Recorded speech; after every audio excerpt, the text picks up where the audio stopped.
I'm Billy S, welcome back to the channel. Today we're taking a hop, skip and a jump over to the Flower Kingdom, as I rank all the courses from the first world of Super Mario Bros. Wonder. I was on the fence when Wonder was first revealed, but after seeing the main gimmick of the Wonder Seeds and then hearing about how development went, I had to give 2D Mario a whirl. And let me tell you, the sheer amount of charm and effort on display is insane.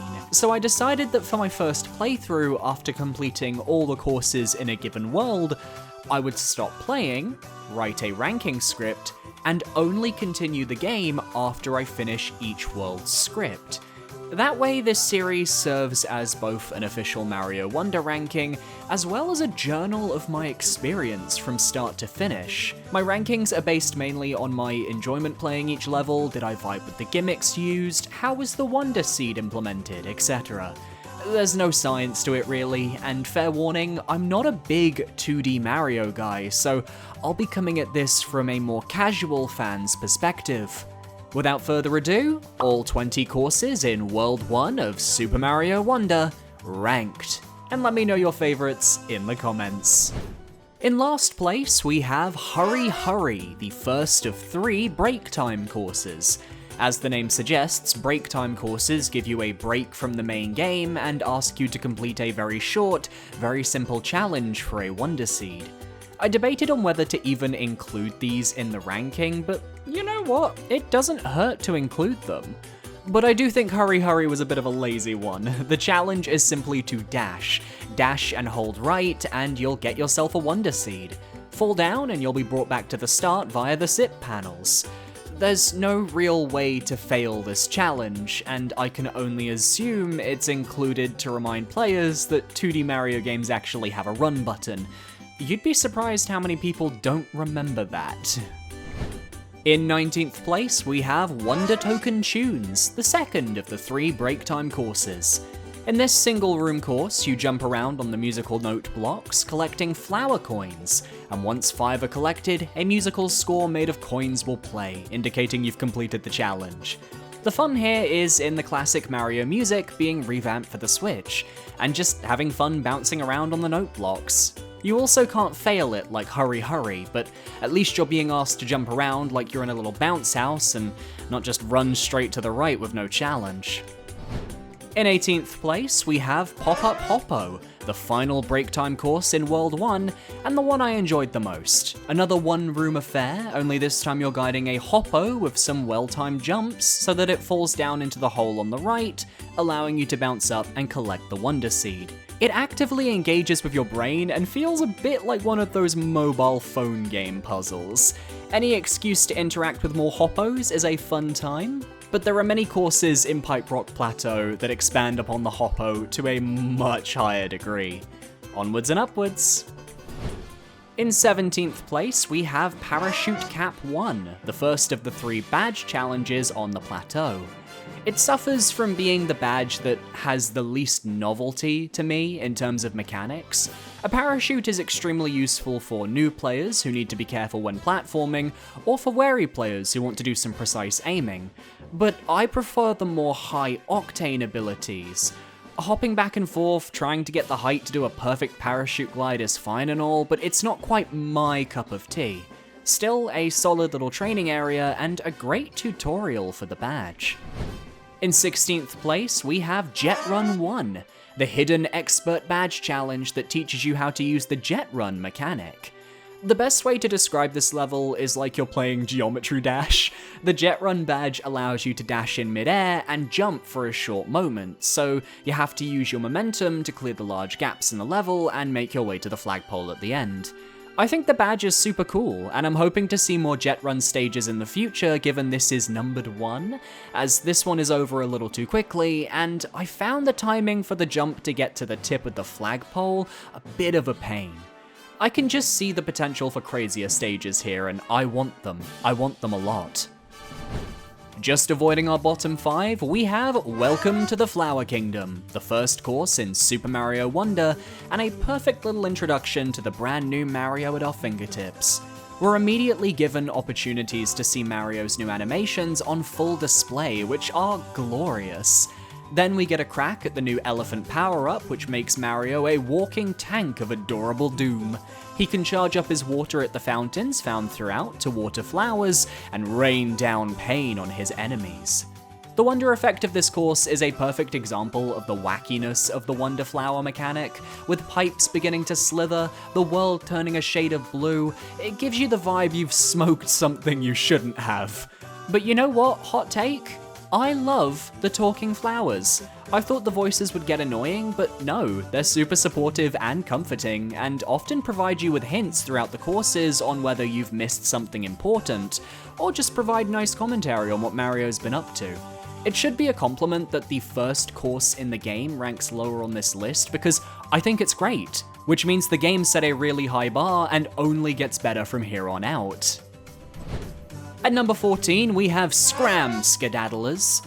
This course features the titular Skedaddlers as the main enemy type. These weird-looking Koopa chipmunks with the funniest expressions of horror and disgust as they skedaddle away from Mario while hurling their nuts back at him. And it's worth noting their nuts are immune to fireballs, you either have to jump over them or duck under them to avoid. It's another fairly simple level layout and introduces you to these yellow breakable blocks.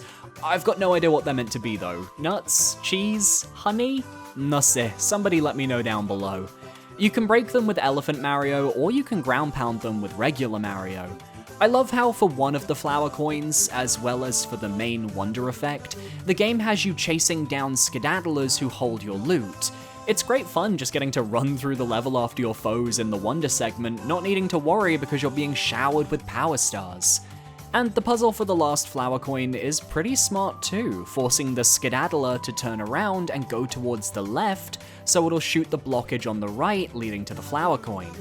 It's a fun level, but I think I vibe with the other featured enemies from other courses a little bit more.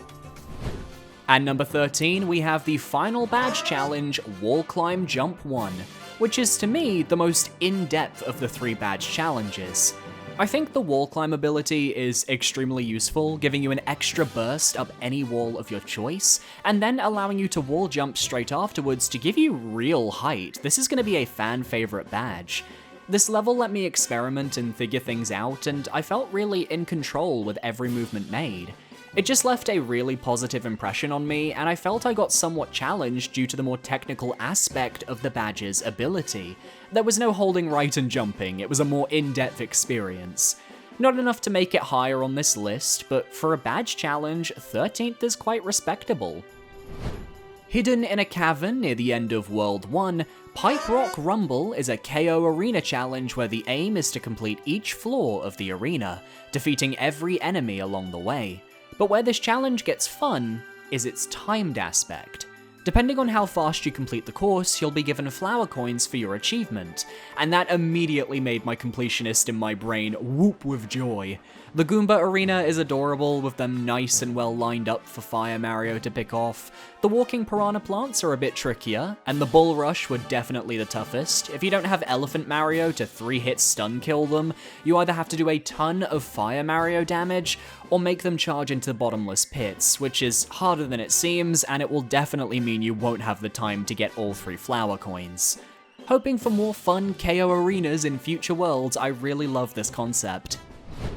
And just missing out on my top 10, we have Here Come the Hoppos, the introductory course for the Hoppos and their rotund, bouncy, hole-filling existences. I really enjoyed my time with these guys throughout World 1, and their opening level is filled with a ton of unique little puzzles to solve by knocking them into gaps in perfect order. But unlike, say, the Bull Rush enemies, Hoppos can be seen as a bit of a one-trick pony.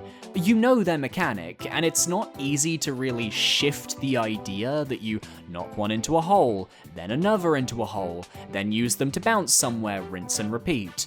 I honestly feel bad for them when they're trapped in their chasms, Mario bouncing on them for all eternity. How do they get free? The wonder effect of this course is what lets it down for me though, in comparison to the others I've seen. You're just assaulted by some Hoppos, but it only takes a brief bit of moving to the right to find the giant Hoppo with the Wonder Seed, and by the time I was really getting into the bouncing fun, the wonder effect was over and I was left wanting so much more. Little did I know later in the world I'd get a hoppo effect that blew me away. Viewer, you found me, I'm yours. And now that I've got your attention with a niche reference, I'm trying to reach 20,000 subscribers by summer of 2024, and you, yes you, can help. Look at how many of you aren't subscribed to the channel, so be sure to parry that subscribe button to stay up to date on all my latest rankings. Back to the video. Coming in at number 10, we have Swamp Pipe Crawl, a swampy level that revolves around you navigating a poison swamp, while pushing pipes to solve puzzles and progress. You're immediately met with pushing chucks and moving pipes. If you're in elephant form, you can push the pipes back against the chucks, but if you're in human form, you'll have to kill the chuck first to push the pipes they're guarding. And pushing those pipes is important here, as you need to reconnect the pipe tops to their lower halves to progress and find flower coins. The second flower coin rather infamously took me the longest to find of any flower coin in World 1. Right after you collect the first flower coin, you need to push this pipe to the left and head into this pipe on the right. I hope I just saved some of you a lot of trouble. The wonder effect here is similar to Welcome to the Flower Kingdom, with the pipes becoming snake-like, but instead you actually have to ride them across the poison below to complete the level. That's the sort of utility I was expecting from the pipe snakes, and I'm really glad to see it. A solid tough level, I just happen to prefer the aesthetics and gimmicks of future courses. At number 9, we have Roller Cooper Derby, a course that to me gets by entirely on its premise and aesthetics. Because I was expecting the roller coopers to be a bit more threatening and dangerous towards Mario than they actually were. Instead, they're just vibing with the most adorable animations. Look at them when they come together and contact each other. Or how if Mario gets near, they go from so cute to absolutely ready to murder. It's so precious. The autumn sunset background is just really pleasing to me and contrasts well with the magenta Koopas. But it's the wonder effect that brings this course to life. It's a full gameplay segment where the world turns to night, and you have to collect 5 flower coins around a large autumn tree. Only you're using invisible grind rails to get around, and you have to use the roller coopers to find your way. They're just having a good time, lighting up the floor while you're searching for the next flower coin until you make your way to the tree's top for the wonder seed. It's just a gorgeous moment, and one I won't soon forget. I especially love how once it's over, you're dropped from the top of the tree and showered in coins. At number 8, we have the other swamp course of World 1, Angry Spikes and Sinkin' Pipes. And it's here where I really feel the puzzle aspect of 2D Mario is in full effect. The various setups where you need to lower and raise pipes to get spikes into the perfect place so their attacks will hit what you need to progress are off the charts. There are some that guard flower coins and you have to either jump over or fireball their spiked balls to defeat them. All the while, pipes are raising and lowering and you're having to balance that platforming aspect on top of the enemies. When I finished this level though, I was left surprised as I never found the Wonder Flower. It wasn't until replaying I tried standing on this pipe with a flower and let myself fall. And what a great decision, as this level's Wonder Flower is one of Mario Wonder's musical number experiences. This is the second in the game and took me completely by surprise. The way the timing for you to jump was synced to the music and the spiked projectiles was just the cherry on top and made this level one to remember. At number 7, we have Cosmic Hoppos. This course feels like an extended version of the wall jump challenge, featuring a vertical ascent as you use hoppos to bounce your way up the cloudy spire to the peak. Puzzling how to progress while also making sure to collect each of the flower coins was great fun, and the way the game encourages you to do it as Elephant Mario adds an extra layer, as you can use your trunk to dispel the evil clouds, but you weigh more, and thus can't jump as high from wall jumps. But the real treat, and the reason why this course ranks so highly, is its hidden wonder effect. At the end of the level you can find the flagpole, but no wonder flower. So you look around and realize there's an entire hidden segment of level just up and to the left. Here you can knock a hoppo into a hole, claim the wonder flower, bounce on the hoppo, only to end up in a Super Mario Galaxy style sequence where you're floating along an auto-scroller through the vast reaches of space. This was the last thing I expected to see, but absolutely made me lose it my first time. Especially when the one Hoppo constellation then turns into a giant Hoppo. Or how about the flower at the end who's like, goodbye, in a calm voice, but the moment you collect the Wonder Seed, he starts freaking out as you start falling. Great pacing and a great experience, well worth the price of admission. Just missing out on the top 5, we have Mountaineering, this world's Wiggler race. And I have to say, I wasn't expecting this type of level to be in Mario Wonder, but it makes so much sense. You're being given so many more movement tools to make life that little bit easier, and with it, they made it so you can race the AI across some pretty fun momentum-based levels. Hopping from zip panel to zip panel, nailing jumps to stay ahead of Wiggler is some of the most satisfying gameplay I've had so far. And I know for certain that future Wiggler levels will only get better and better. It's a concept that has so much going for it, and I just love me a race. There's no wonder effects or flower coins, just you, Wiggler, and a finish line. Get your game on. Starting off our top 5, we have the Pipe Rock Plateau Palace, the final course of World 1. Now, I'll freely admit in the past 2D Mario games, I've never been a fan of castle levels. They just don't have the same appeal to me as the more varied level designs and aesthetics of what a proper natural environment can offer. But you know what, I'll say it. Pipe Rock Plateau Palace makes a solid effort in attempting to endear me to it.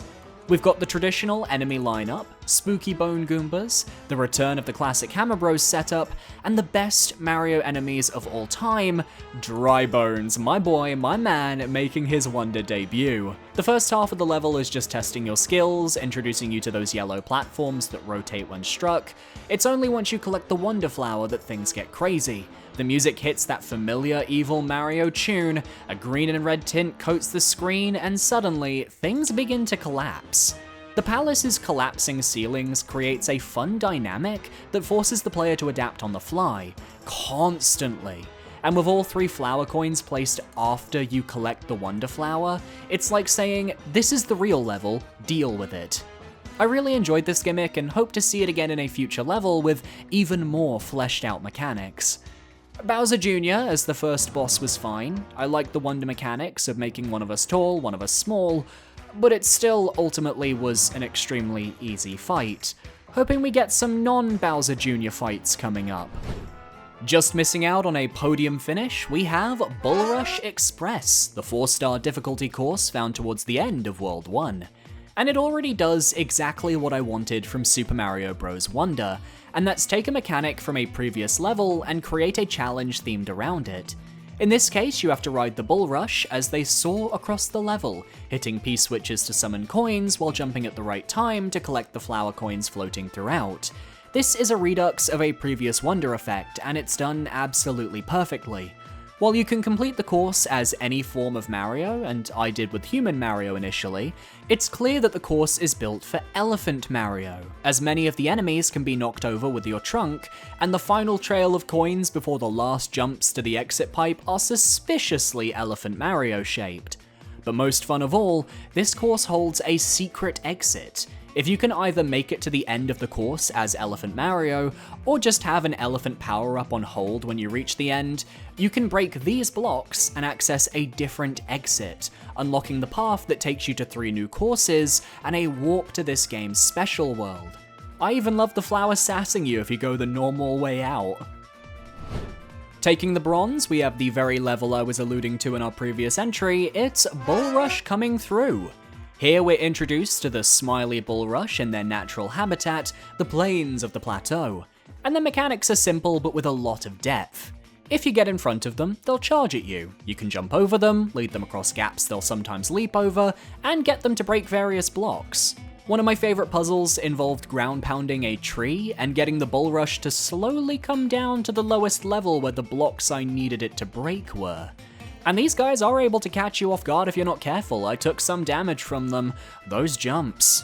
Now, I might be the only player who, after activating this level's Wonder Flower for the first time, deactivated it because I saw this bubble item I needed to hit 3 times and wanted to deal with it.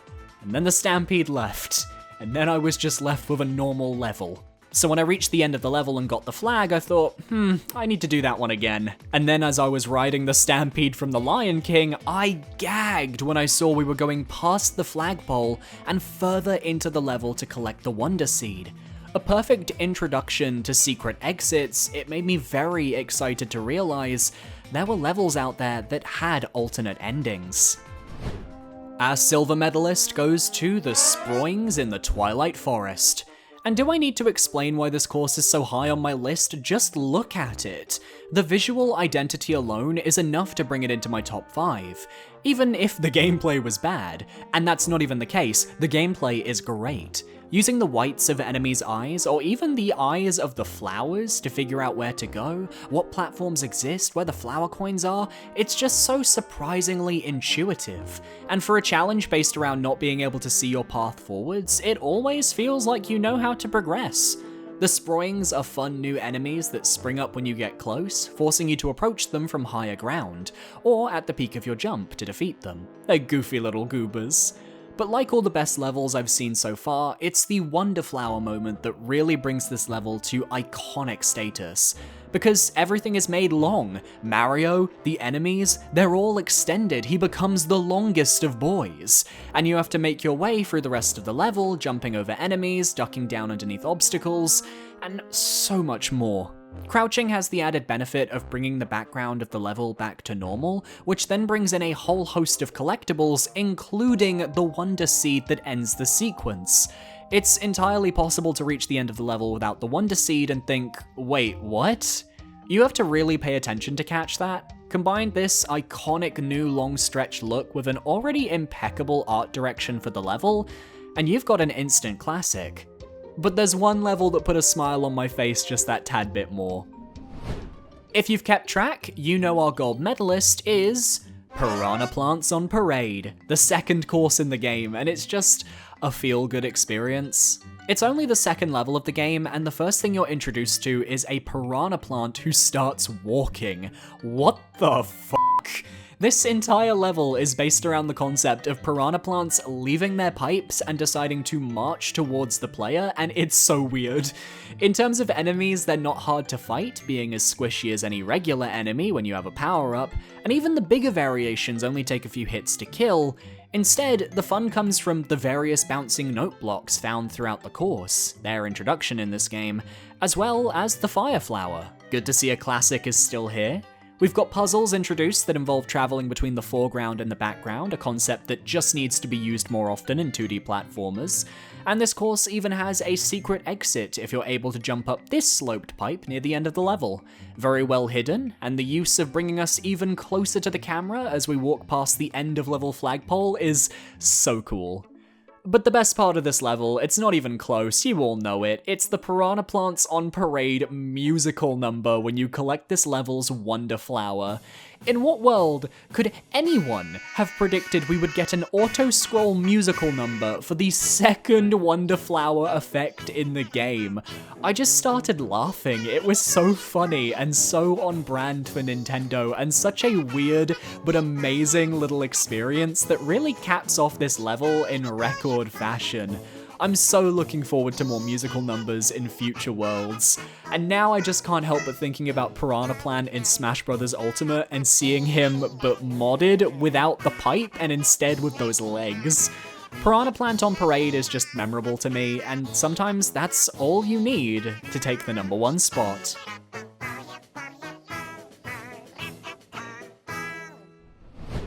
Thank you everyone for watching. As I'm scripting these videos, then going back to play more Mario Wonder, I have no idea what's coming up in the game, so I hope you all tune in as I continue my Mario Wonder course rankings further along. I'll leave a link at the top of the description to the playlist for my Mario Wonder series, so as more videos get uploaded, they'll be added to the playlist and you can check them out there. Be sure to parry that subscribe button so you can stay up to date on all my future videos, including my future Mario Wonder content. My socials are on screen now, feel free to follow where you feel comfortable. I'd recommend my Twitter or my Blue Sky. I also have a Discord if you're interested in that, but it's more of a place to chill and hang out. I'm not necessarily the most active person in the world, hoo-hoo. A massive shout out to my patrons over on Patreon for supporting me for another month. Thank you so much, you guys are amazing, and I will see you all in the next video. Adios.